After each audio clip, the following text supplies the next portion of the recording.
Доброе утро, уважаемые телезрители! Сегодня я хочу рассказать вам про республиканский материнский капитал «Семья» для многодетных семей, в том числе про распоряжение в двойном размере. Право на получение республиканского материнского капитала «Семья» возникает при рождении или усыновлении третьего или последующих детей, начиная с 1 января 2011 года. У граждан Российской Федерации, постоянно проживающих на территории республики, не менее 5 лет. Заявление на получение республиканского материнского капитала «Семья» вы можете подать в Центр «Мои документы». Лица, получившие сертификат, могут распорядиться средствами материнского капитала по следующим направлениям. Во-первых, это на улучшение жилищных условий, в том числе на ремонт жилья. Во-вторых, это получение образованием ребенка.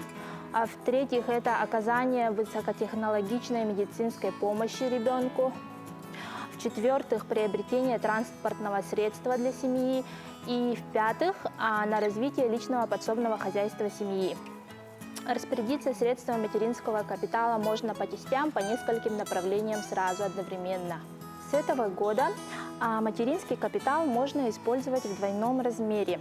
Это право возникает при соблюдении следующих условий. Во-первых, третий или последующий рожденный и усыновленный ребенок должен быть рожден либо усыновлен до 31 декабря 2017 года.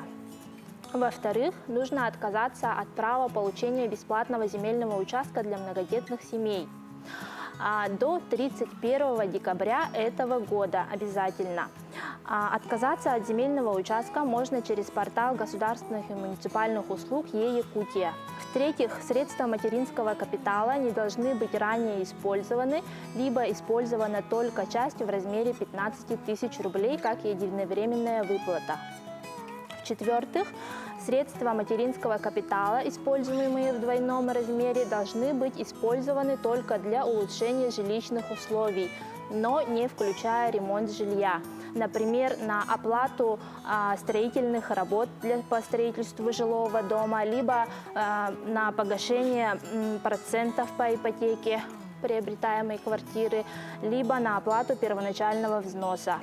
Распорядиться материнским капиталом в двойном размере можно до 31 декабря 2022 года включительно. Заявление о распоряжении материнским капиталом вы можете подать через наши центры «Мои документы». С перечнем необходимых документов вы можете ознакомиться на нашем сайте amfitsisakha.ru. Спасибо за внимание, хорошего вам дня!